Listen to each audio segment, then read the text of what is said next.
오늘 말씀의 제목 한번 따라 하시겠습니다. 어떻게 하면 하나님도 나도 행복할 수 있는가? 여러분 신앙생활이 뭐라고 생각하세요? 여러 가지로 대답을 할 수 있을 겁니다. 그런데 하나님의 뜻을 따라 사는 것이 신앙생활 아닌가 간단하게 생각을 해봅니다. 예배드리고 기도하고 찬송하고 하는 이 모든 것들이 다 우리의 신앙생활입니다. 그리고 하나님께서 주신 모든 말씀들을 어떻게 하면 순종하며 살까 고민하며 우리는 살아갑니다. 그것 자체로 우리는 신앙생활을 하고 있다라는 생각을 해봅니다. 그런데 딜레마가 있습니다. 하나님의 뜻과 내가 원하는 것이, 내 뜻이 서로 다를 경우가 많이 있습니다. 그래서 하나님의 뜻을 따라 살기에 너무도 벅찬 그러한 경우가 많이 있습니다. 그러면 그럴 때는 무엇이 먼저인가? 또 무엇이 먼저라기보다 이것도 저것도 둘 다 만족할 수 있는 방법은 없는가? 오늘은 그것을 한번 고민해 보려고 합니다. 하나님께서 사람을 지으신 목적이 뭐라고 하느냐? 창세기 1장 26절은 이렇게 이야기합니다.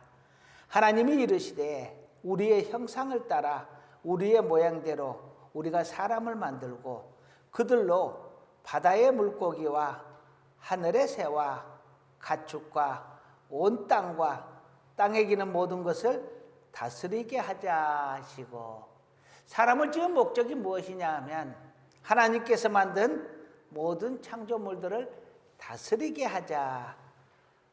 그래서 사람을 만들었다고 합니다.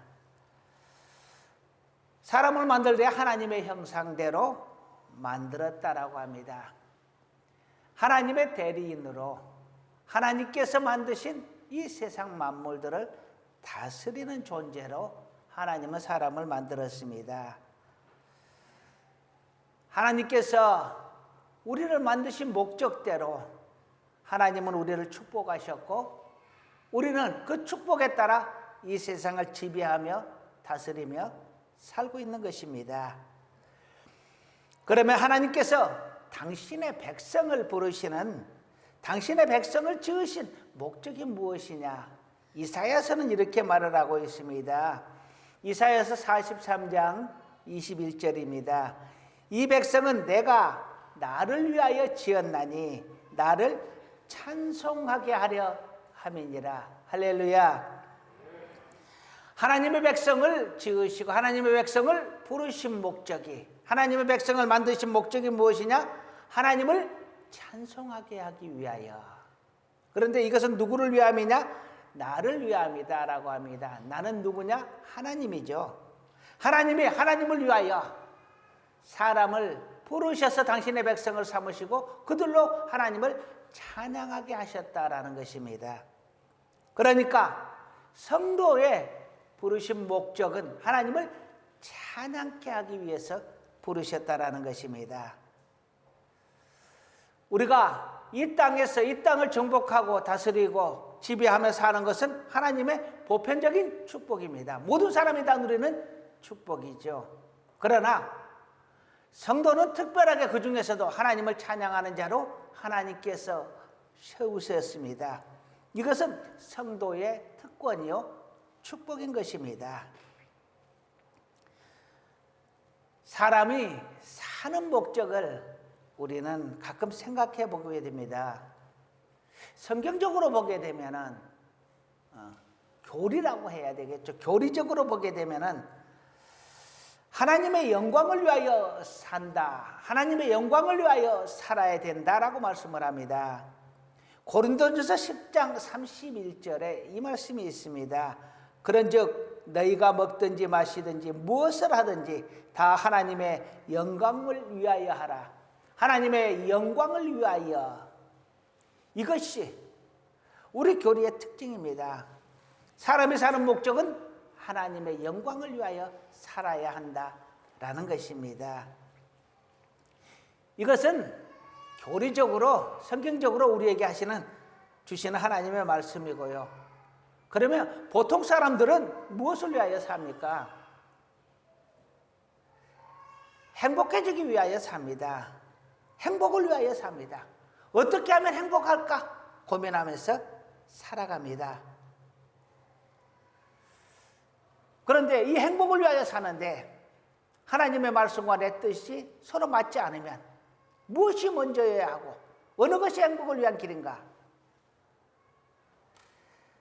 그러면 하나님의 뜻을 위하여 나를 포기하라 하는 것이 답일 텐데요.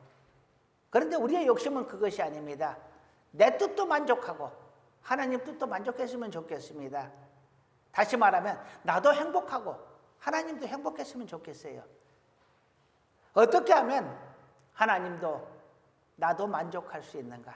어떻게 하면 하나님도 나도 행복할 수 있는가? 오늘은 이 이야기를 해보려고 합니다. 새삼스럽게 특별한 것을 이야기하려는 게 아닙니다. 이미 우리가 알고 있는 것을 다시 한번 되새겨 보면서 지금 나의 모습이 어떤 모습인가를 돌아보는 시간을 가져보려고 합니다. 첫 번째, 어떻게 하면 하나님도 나도 행복할 수 있는가? 한번 따라 하시겠습니다. 기뻐하라. 기뻐하시기 바랍니다. 이것이 하나님의 뜻이라고 합니다. 그런데요, 누구든지 기쁨을 위해 살아갑니다. 우리 가끔 그럴 때 있지 않은가요? 내일의 기쁨을 위해서 오늘의 기쁨을 내려놓고 저버리는, 희생시키는 그러한 일들이요. 그런데 저는 말합니다. 내일의 기쁨을 위해서 오늘의 기쁨을 희생시키지 말아라. 오늘의 기쁨은 오늘 누리고 내일의 기쁨은 내일 찾을 일이라는 것입니다. 내일 염려할 것을 오늘 당겨서 염려하는 것도 문제지만 내일 올 기쁨을 기쁨을 위해서 오늘을 희생하는 것도 현명한 방법은 아니다라는 것입니다. 오늘 마음껏 기뻐하시고 그리고 내일은 내일 또 그 기쁨을 찾으면 되지 않겠는가 하는 것입니다. 내일의 기쁨을 위해서 결코 오늘을 희생하지 말고 오늘 마음껏 행복하시기 바랍니다. 오늘 행복하지 않은 사람이 내일 행복할 가능성은 많지 않습니다. 오늘 행복한 사람이 내일도 행복할 가능성이 훨씬 더 많은 것입니다. 우리말에 그러죠. 고기도 먹어본 사람이 잘 먹는다고요. 기쁨도 행복도 누려본 사람이 더 잘 누릴 줄 압니다. 어떤 사람은 돈을 찾아서 돈이 행복을 줄 것이라고 해서 돈을 마음껏 벌었는데 실컷 벌어놓고 그 돈을 쓰지 못하고 죽습니다. 쓸 기회가 없었던 것은 아닙니다. 쓸 기회가 있는데도 불구하고 그 돈을 못 씁니다. 어떤 사람에게 매일 쉬지도 않고 일하는 사람에게 일주일간 휴가를 주고 돈을 주고 가서 마음껏 쓰고 와라. 어떻게 쓸 줄은 모른다고 합니다. 어떻게 놀 줄은 모른대요. 오늘 행복할 줄 아는 사람이 내일도 행복을 찾을 수 있는 겁니다. 그러니 내일 행복하자고 오늘 불행을 선택하는 어리석은 선택은 하지 마시기를 꼭 부탁을 드립니다.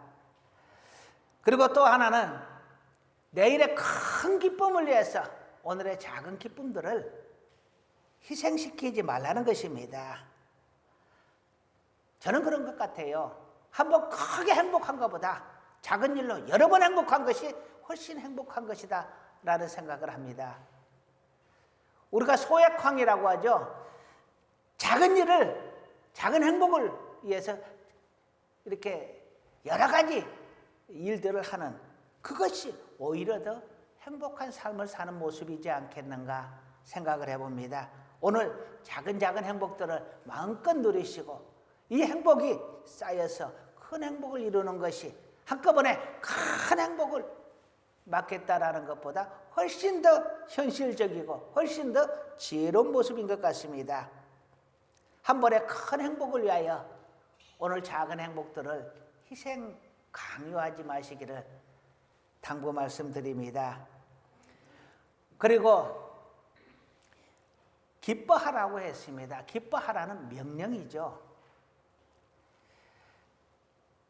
하나님은 항상 기뻐하라고 합니다. 명령하시는 것입니다. 기쁘지 않은데 어떻게 기뻐합니까? 기쁘지 않아도 기뻐하라는 것입니다. 인생은 선택입니다. 내가 행복을 선택할 것이냐, 불행을 선택할 것이냐, 거기에 따라서 내 인생이 달라집니다. 동일한 사건을 두고도 어떤 사람은 불행이라 말하고 어떤 사람은 이것이 다행이다 말합니다. 어떤 사람은 큰 불행 앞에서 정말 슬퍼하고 곧 죽겠다라는 마음이 있는가 하면 그 불행 중에서도 참 다행이었다라고 말하는 사람도 있습니다. 나는 어느 것을 선택하며 사는가? 나는 어느 것을 자주 선택을 하는가? 나는 참 불행했어 라는 것을 선택을 하는가? 그래도 나는 그나마도 다행이었어, 그나마도 행복했어 라고 선택을 하는 것인가? 이미 동일한 사건입니다. 이미 있어진 사건입니다. 이미 벌어진 사건입니다. 그런데 내가 선택하기에 따라서 그 사건은 불행이 될 수도 있고 다행이 될 수도 있다라는 이야기입니다. 그러니 기쁨도 선택하기에 따라서 다릅니다. 내가 기뻐하기를 선택하면 나는 기뻐할 수 있는 것입니다. 그러니 억지로라도 기뻐하시는 것을 선택할 수 있기를, 하나님의 명령에 따라서 하나님의 말씀에 순종함을 쫓아서 기쁨을 선택하며 살 수 있기를 주님의 이름으로 축원합니다. 두 번째로는 따라하시겠습니다. 감사하라. 오늘 말씀은 말합니다. 범사에 감사하라. 범사에 감사하라고 말을 합니다. 범사, 모든 일에 감사라는 것이죠. 성경에 보면 예수님께서 과부의 두랬던 헌금을 칭찬하는 내용이 나옵니다. 어떤 사람은 많은 돈을 가져와서 헌금함에다가 조르르 부어넣고, 어떤 사람은, 한 여인은 부끄러워서 살짝 숨겨서 헌금함에 돈을 넣었습니다. 그 여인은 가장 작은 단위인 두렙돈, 우리 같으면 1원, 2원 하는 그 단위입니다. 그런 단위에 두렙돈 헌금을 넣었다고 해요. 지금은 가장 작은 단위 돈이 10원짜리인가요? 1원짜리도 나오나요, 요즘? 나오는데 사용을 안 하는 것 같아요. 있다고 해야 되나 없다고 해야 되나? 아무튼 그때 당시에 가장 작은 돈 단위가 렙돈이었어요. 겨우 2렙돈이었는데 이 2렙돈은 하루의 품삯입니다. 이 여인은 자기가 가진 것이 단돈 2렙돈밖에 없었고, 이 2렙돈은 그날 벌어서 그날 가족이 먹어야 되는 돈이에요. 그런데 그것을 하나님 앞에 드렸다라는 것입니다. 그러자 예수님께서 많은 돈을 넣은 부자보다 이 여인이 가장 많이 헌금을 했다라고 이야기를 합니다. 숫자적으로 보면 가장 작은 헌금을 하였던 이 여인이 가장 많은 헌금을 했다라고 말을 합니다. 이것은 숫자가 아니라 하나님의 정성을 보신 것이죠. 다른 사람은 많은 중에 그 중에서 일부를 넣었지만 이 여인은 자기가 가진 모든 것을 다 드렸다. 그만큼 정성을 드렸다라는 이야기겠죠. 행복도 마찬가지입니다. 많이 가졌다라고 행복을 한 것이 아닙니다. 높은 지위에 올랐다고 행복한 것이 아닙니다. 모든 세상의 권세를 다 지녔다 하더라도 결코 행복하지 못합니다. 어떤 사람은 모든 지위를 다 가지고 모든 명예를 다 가지고 모든 부를 다 가졌음에도 불행하였고 후회하였습니다. 솔로몬이 대표적인 인물이죠. 모든 권력을 가졌고 부와 명예와 지혜와 모든 것을 다 가졌지만 그는 후회했습니다. 헛되고 헛되며 헛되고 헛되니 모든 것이 다 헛되도다. 내가 세상에 살면서 잡으려 했던 모든 것이 다 헛되다라고 이야기를 합니다. 행복은 그 양의 그 크기에 있는 것이 아니라 만족함에 있는 것입니다. 가장 작은 것을 가졌어도 그것에 만족하면 그 사람은 행복한 것입니다. 가장 큰 것을 가졌어도 그것에 만족하지 못하면 그는 행복하지 못합니다. 떡을 나눠 먹는다고 했을 때 큰 조각을 가진 사람이 보니까 10분의 1밖에 나한테 안 줬어요.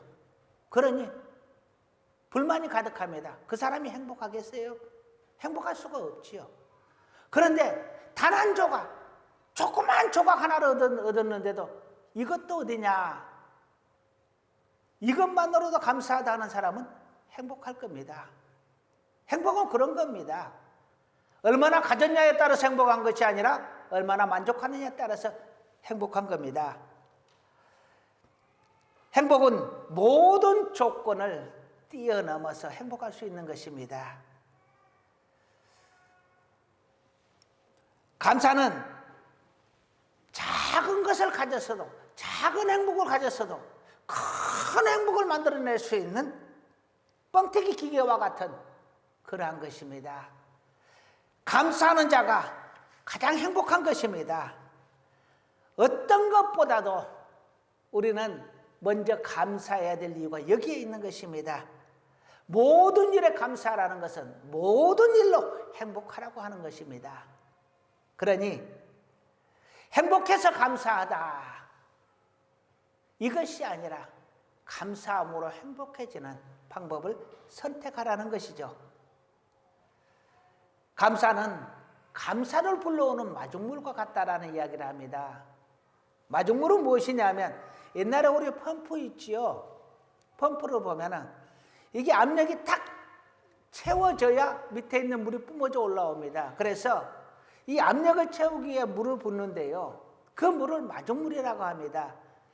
이게 채워졌을 때 그 압력에 의해서 물이 뿜어져 나오죠. 우리 양수기도 마찬가지입니다. 물을 채워서 그 압력을 채웠을 때 물이 올라오는 거거든요. 감사는 행복을 맞이하는 마중물과 같습니다. 그러니 모든 일에 다 감사하라 명령하시는 것입니다. 너희의 행복을 위해서 너는 감사하라.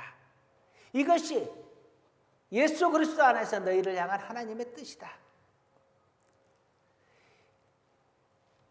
우리가 예수를 믿는 사람들입니다.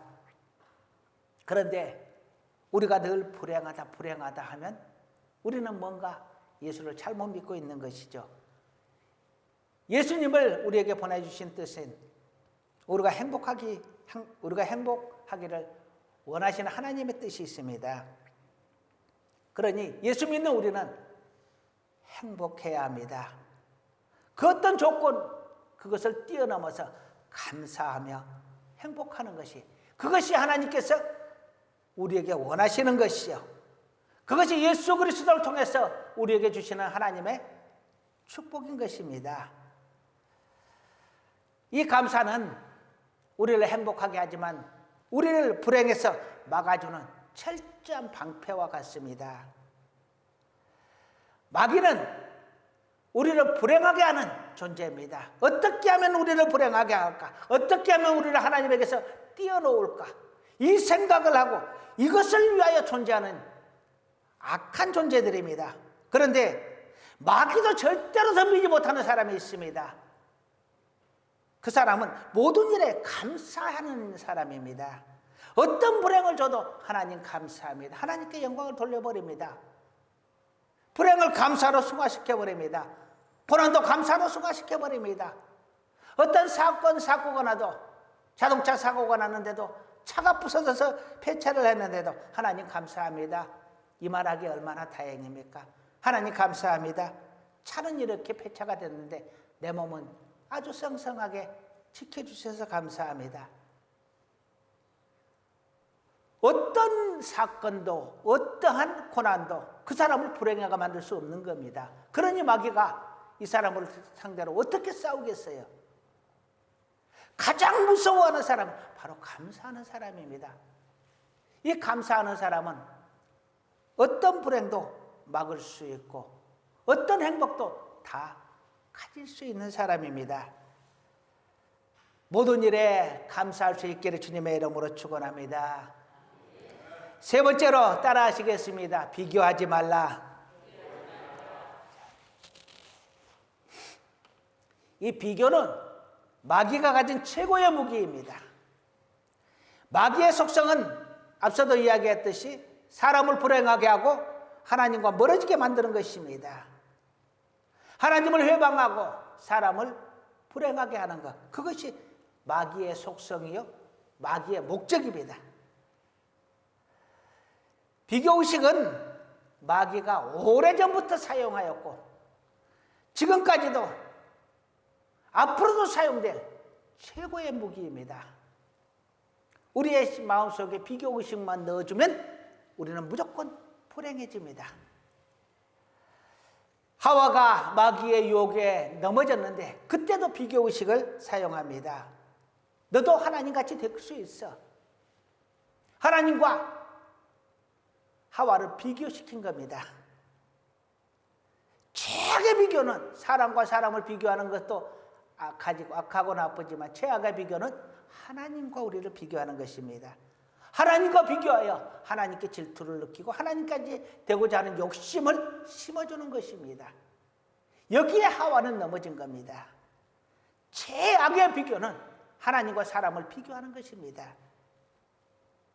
하나님을 감히 사람과 비교하는 것은 말이 안 되는 겁니다. 하나님은 창조주고 우리는 피조물입니다. 아무리 하나님의 형상을 다음도록 우리를 만들었다고 하지만 이 세상을 지배하는 존재로 만들었다고 하지만 우리는 피조물입니다.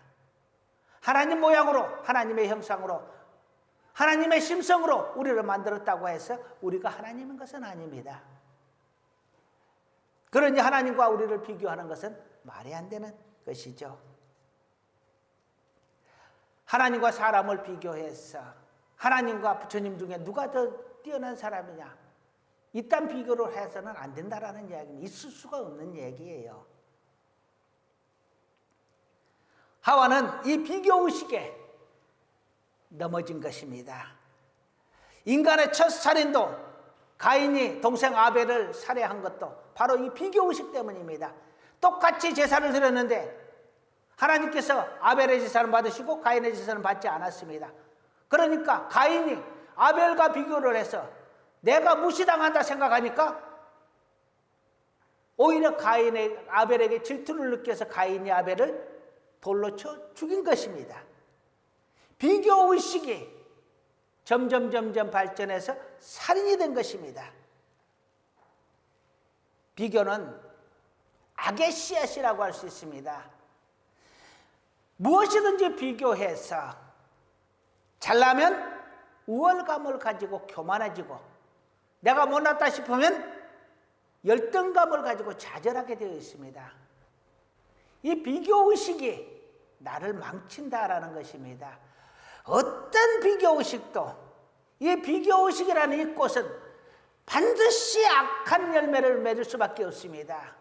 그것이 우월감이든 열등감이든 그것이 좌절감이든 교만이든 사람을 망치고 사람의 심령을 갉아먹는 송충이와 같은 역할을 하게 되어 있습니다.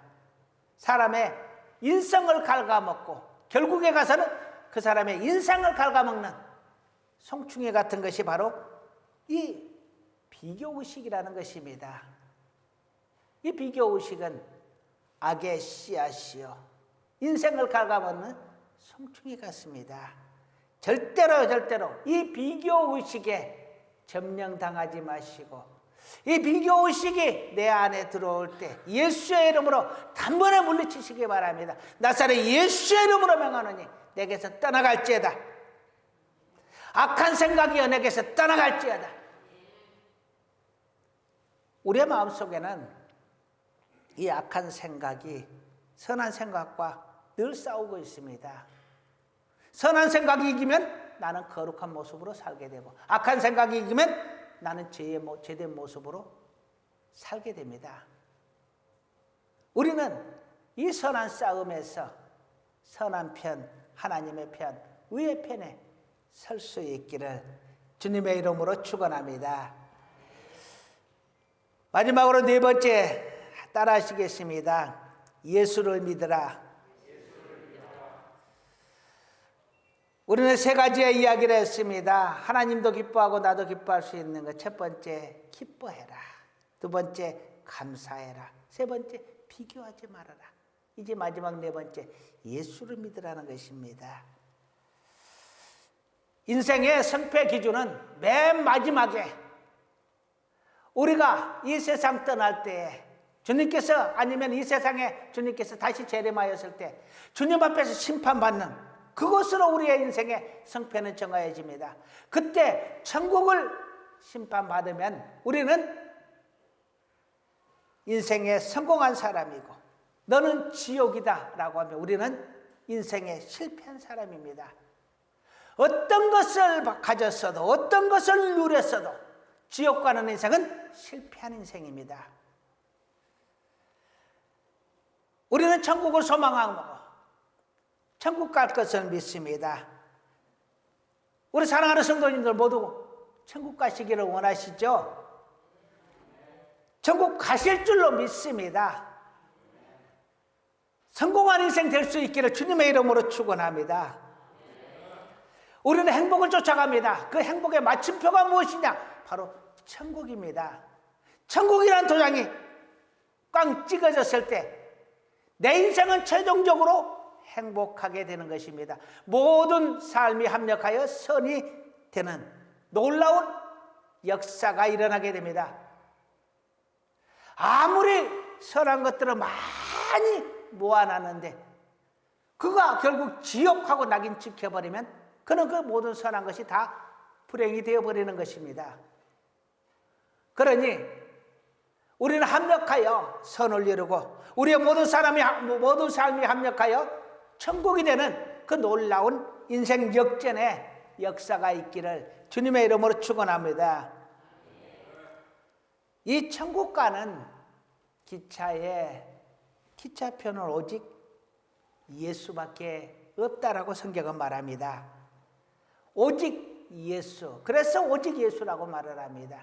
오직 예수만이 우리의 영혼을 구원하는 이름이다라는 것입니다. 오직 예수를 믿어야 구원을 얻는다 라고 말을 합니다. 그러니 예수는 살아서도 우리에게 복권이요, 죽어서도 우리에게 복권인 것이죠. 살아서도 우리에게 복을 주시는 분이요, 죽어서도 우리를 천국으로 인도하시는 분이니 살아도 죽어도 우리에게 복을 주시는 분입니다. 어떤 것들은 이 세상 삶에서 우리에게 행복을 줄 수 있지만 죽어서 우리에게 행복을 줄 수 있는 것은 아닙니다. 그러나 예수의 이름만큼은 살아서도 우리에게 복이 되고 죽어서도 우리에게 복이 되니 우리는 이것을 영원한 복이라고 합니다. 우리의 영원한 행복이요, 우리에게 영원한 복이 되시는 예수 그리스도를 잘 믿을 수 있기를 주님의 이름으로 축원합니다. 그래서 우리의 인생이 성공으로 마무리되고 성공으로 마침내 낙인 찍힐 수 있는 우리의 인생이 될 수 있기를 간절히 축원합니다. 이제 말씀을 마무리하려고 합니다. 하나님은 우리가 행복하기를 원합니다. 우리가 행복한 것이 하나님의 뜻입니다.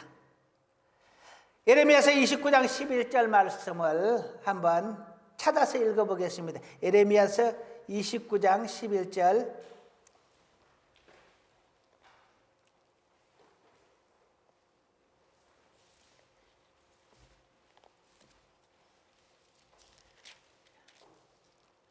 (29장 11절) 제가 가진 성경어는 천공 96쪽인데요.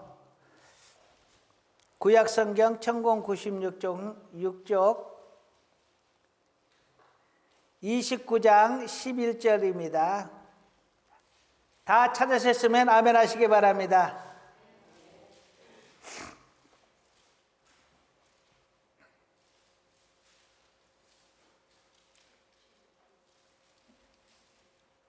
천공 96쪽 그 근방에서 찾아보시면 될 것 같아요. 자, 다 찾으셨으면 29장 11절 말씀 함께 읽겠습니다. 여호와의 말씀이니라. 너희를 향한 나의 생각을 내가 아나니 평안이요 재앙이 아니니라. 너희에게 미래와 희망을 주는 것이니라. 아멘.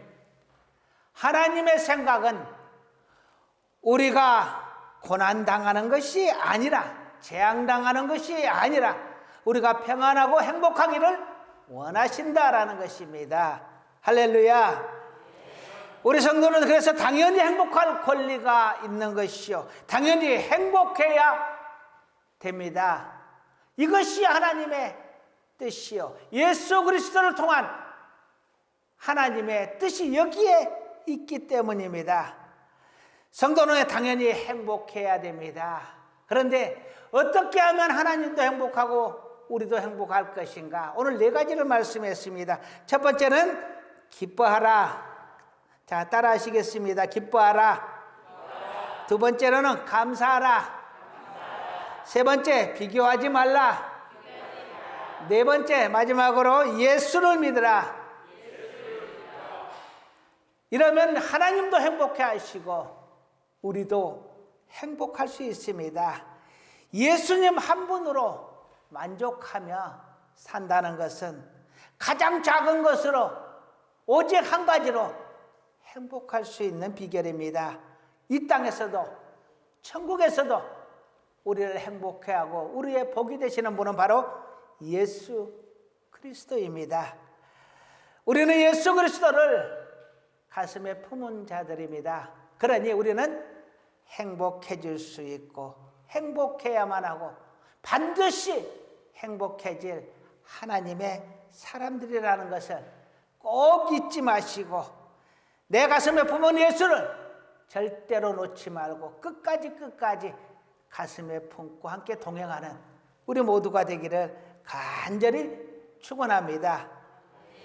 아울러서 나만 행복해지지 말고 내가 사랑하는 사람들, 내가 아끼는 사람들 모두가 서로 행복해지는 방법을 선택할 수 있기를 바랍니다. 서로에게 행복을 빌어주고 그리고 이 행복의 요소 예수를 전하고 그들을 위해 기도하며 복음을 전하고 함께 행복하자 권하며 그들을 반드시 행복으로 인도할 수 있는 우리 모두가 되기를 주님의 이름으로 축원합니다. 그러면 하나님께서도 기뻐하시고 우리도 기뻐하고 행복해질 줄로 믿습니다. 이 행복을 모두 다 누릴 수 있기를 주님의 이름으로 축원합니다. 기도하시겠습니다. 하나님은 우리가 행복해지는 것이 하나님의 뜻이요 하나님의 소원이라 말씀하십니다. 예수님의 뜻도 여기에 있다고 말씀을 합니다. 우리로 하나님 행복하게 하소서. 이를 위하여 기뻐하고 감사하며 비교하지 말고 예수를 온전히 믿어 살아서도 행복하고 죽어서도 행복한 우리 성도님들 다 될 수 있게 하여 주시옵소서. 저희들 연합가오니 성령님 우리의 심령 가운데 함께 하셔서 우리로 기뻐하며 감사하며 예수 잘 믿게 하여 주시옵소서. 예수님의 이름으로 기도드립니다. 아멘.